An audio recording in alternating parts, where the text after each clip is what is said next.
Hey there, I'm Sister Catherine Herms, author of Surviving Depression, A Catholic Approach, and Reclaim Regret, How God Heals Life's Disappointments. And it's great to be able to spend these next few moments together with you in a soul-healing conversation. I believe this healing is our birthright, and that healing is possible.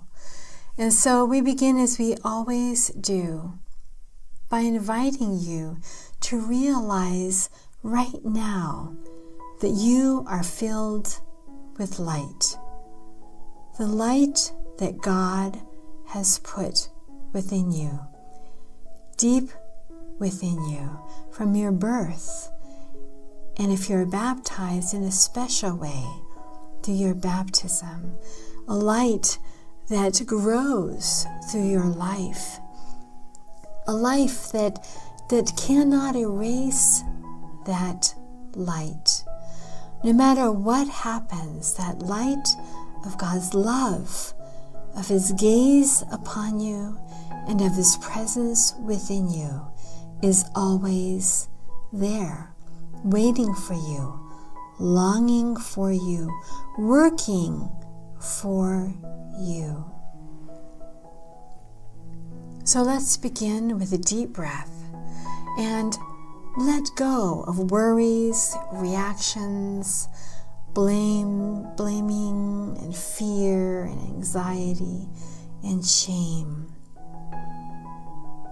And let us find that peace within us, that peace we so long for.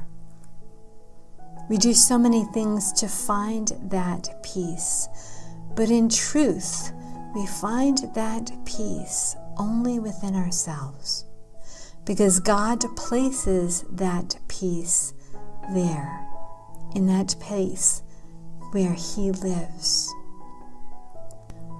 To make peace with ourselves, we need to accept all of our own history. All of us, we all have something in our past that is a source of resentment or suffering. It could be where we were born or the school we went to that didn't give us the best opportunities. Perhaps it's the parents' inattention. And some of us have been seriously hurt by neglect, loneliness, or abuse. The process of becoming still to find that peace may be too frightening because we're fearful of what the stillness may bring to the surface. And so when we try to step back to find that place of peace, we may need to create a safe place. So begin to settle down, to loosen, to let go, to forget, to turn off the endless mental activity and emotional responses that keep you on the surface of your life. When you feel calmer, try to picture a place where you would like to be, a place where you feel welcome or accepted and safe. This safe place could be by the ocean.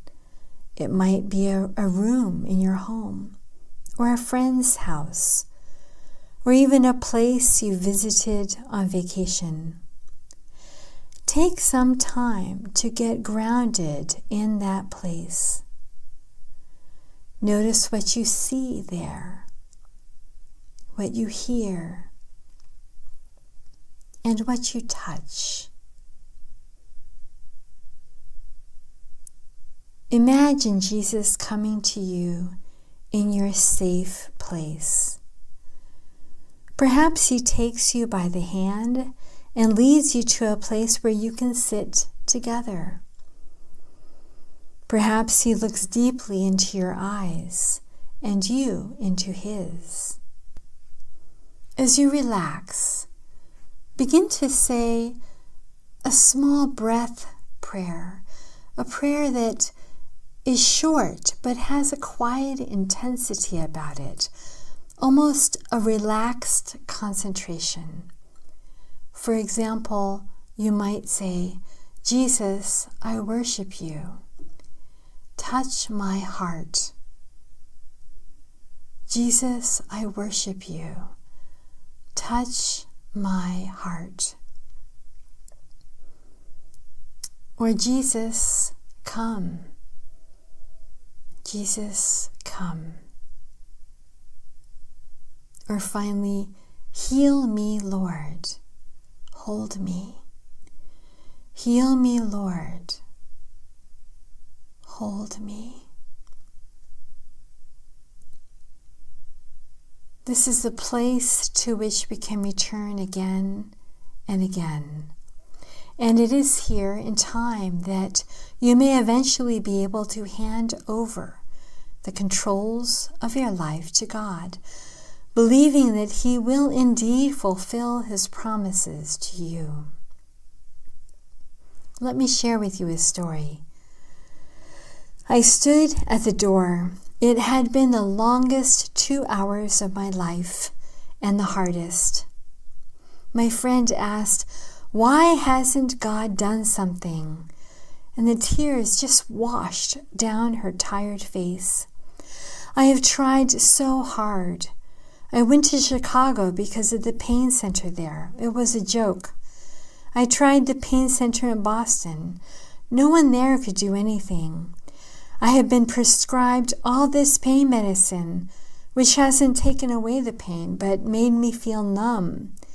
You saw me trying to get off all that morphine. It was awful. Now, after this last experience at the hospital, I can tell that the doctors there don't know what to do either. They looked at my MRIs and they suggested I try lifting weights to strengthen my muscles. Only Dr. Jensen understood, but she's moving out of state.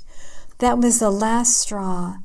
It's like God is slapping me in the face every time I try to help myself. God doesn't care about me. I wanted to tell my friend that God does care, that God can't do anything but love, but I knew she couldn't believe me. 25 years of excruciating back pain, the result of a fall when she was a child, was compounded by her frustration and her anger and all the unfinished business from her own tragic childhood. She was speaking again. Why did God put me in so many situations that ruined my life? Why didn't He protect me from my mom? Not even your dad could do that, JC, I said quietly. Then why did God do that to me? She said, her tears a non-stop flood. She had lost any hope of receiving a satisfactory answer. And indeed, I had no answer to give. Instead, I felt anxious and restless. I should have an answer, I heard an inner voice saying. There is a doctor at the hospital I know, maybe. Again, my friend broke into my thoughts. I feel like I'm clawing at the ground, trying to keep myself from sinking into an endless black whirlpool. I'm sorry I'm so out of control. Something inside me cried out to her, JC, I know you don't want to hear this, but a little counseling could help. No answer. She only cried harder. I don't want to go through all my childhood issues again. I know, I gently responded. After some time, JC added quietly, I don't want people to think this is all in my head. I'm afraid they won't believe me, that I really am in physical pain. Again, I had no answer. She finally admitted, I know I'm depressed. Chronic pain leads to depression, but I am afraid to open Pandora's box again. I'm sitting on the lid because if I let it open up, I know I won't be able to close it again, ever. JC, I said, you won't be able to feel God's presence and love for you until you let the contents of that box out. I know it's scary, but you are putting up a wall between you and the deepest parts of yourself. Then that wall goes up between you and your experience of God. But God is still there in your pain. Even our walls can't keep him out. It's not that God is absent. It's just that you can't sense him. You need to stop hiding. But if I let it out, it will just be another reminder of how bad I am. And JC's tears started again. God dances for joy at our birth, taking us in strong yet gentle arms as we enter into the world. As we encounter situations that are painful and deforming, God cries with us. I really believe that God cries with us. He does not leave us alone in our pain, even when situations make us begin to close in on ourselves or induce us to hide from others, hide from ourselves, hide from God. We are surrounded by the power and the love of God. Even in those moments when we feel God can't be trusted, we resist that love. We resist it and we set out on our own, fighting our way through life. Or perhaps we feel that we're pitted against life, against ourselves, and even against God. Like JC, we feel the need to take matters into our own hands. Abraham, whose story is recounted within the first 25 chapters of Genesis, also felt that he had to take matters into his own hands. The Lord promised him a glorious future. He had said, I will make of you a great nation, and I will bless you, and I will make your name great, so that you will be a blessing. So he and his beautiful wife, they pulled up their stakes, they packed up their tents, and they followed the Lord into a mysterious yet exciting future. But as the years followed, even as the promise was reiterated and covenants with the Lord were sealed, no child appeared. Though he was a man of faith, Abraham actually jeopardized the promise several times by manipulating circumstances so that the Lord's words might be fulfilled. Sarah said to her husband, You see that the Lord has prevented me from bearing children. Go into my slave girl. It may be that I shall obtain children by her. Abraham tried to get a male descendant through Hagar, and indeed Hagar bore him a son whom he called Ishmael. The Lord, however, kept on repeating the original promise. You shall be the ancestor of a multitude of nations. I will make you exceedingly fruitful, and I will make nations of you, and kings shall come from you. And Abraham laughed. How could this be, he thought to himself. And yet it was to be. Within a year, Sarah bore him Isaac. She who was infertile bore a son to a man over 100 years old. Isaac was the son of the promise, the boy through whom the blessings would be fulfilled. Abraham's entire life was tied up with this child. On him rested every hope for the family's future. And less than 10 years later, it was this child that God asked Abraham to sacrifice on the mountain in the land of Moriah. So Genesis tells us, Abraham rose early in the morning, saddled his donkey, and took 2 of his young men with him, and his son Isaac, and set out and went to the place in the distance that God had shown to him. It seems incredible.